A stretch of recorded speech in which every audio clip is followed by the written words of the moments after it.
Welcome to the world of TrendPod AI. Okay, let's unpack this. We're diving into a set of sources today that paint a really unsettling picture.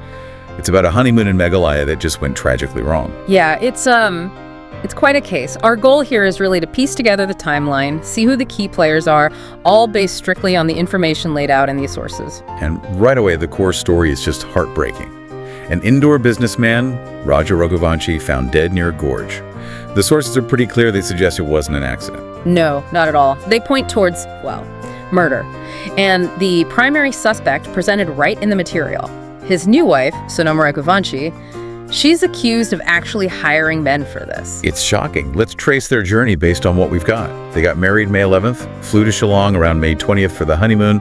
Seems normal enough at first. Right. The sources detail their movements. Checked into Balaji homestay, that was May 21st evening. Then May 22nd, they rented a scooter, explored a Shillong and Nongriat, typical honeymoon stuff. Then checked into another place, Shapara homestay. Exactly. But here's a detail the sources flag as potentially important. Ah, yes. On that same day, May 22nd, they apparently declined services from a local guide, a man named Albert Plyde. Keep that name in mind because Albert Plyde pops up again in the accounts, and it's crucial. Okay, so what happens next according to the sources? Well, the pivotal moment seems to be the morning of May 23rd. Albert Plyde sees the couple again, but this time, the sources say, there were 3 other men, strangers, speaking Hindi. And they were heading somewhere specific. Climbing a steep trail towards Malachite. And this is the chilling part. According to the reports, that's the last time anyone reported seeing Raja alive. Wow. So that sighting completely changes the perspective, doesn't it? From just a couple on a trip to something potentially sinister involving others? Absolutely. The sources really frame it that way, then things escalate. May 24th, someone finds an abandoned scooter. It gets traced back to Raja. So the search ramps up. Yeah, they brought in drones, searched the area. It took a while, though. The breakthrough didn't come until June 2nd. And that's when they found him. Yes. His body, decomposed, discovered in a gorge near Wei Sadong Falls. Awful. And the sources mention evidence found nearby. They do. A machete, a mobile phone, and significantly, a blood-stained raincoat.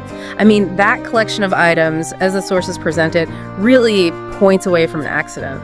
Suggests premeditation, foul play.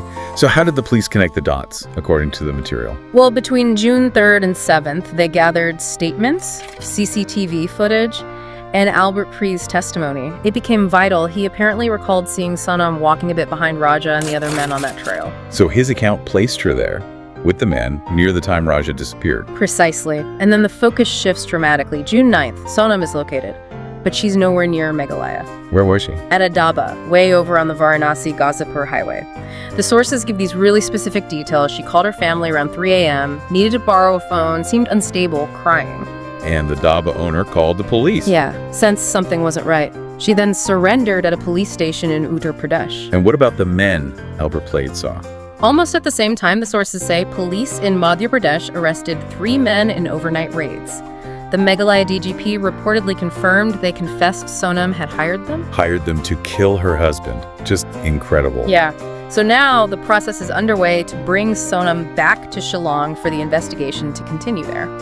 The sources also mentioned this isn't being treated as just a robbery gone wrong or anything like that. No, the clear line in the material is that investigators view this as a premeditated plot, and they might be looking for more people involved too. And there's also a bit of back and forth mentioned about who should lead the investigation. Right. The sources note that the families and even the Madhya Pradesh chief minister were pushing for a CBI inquiry.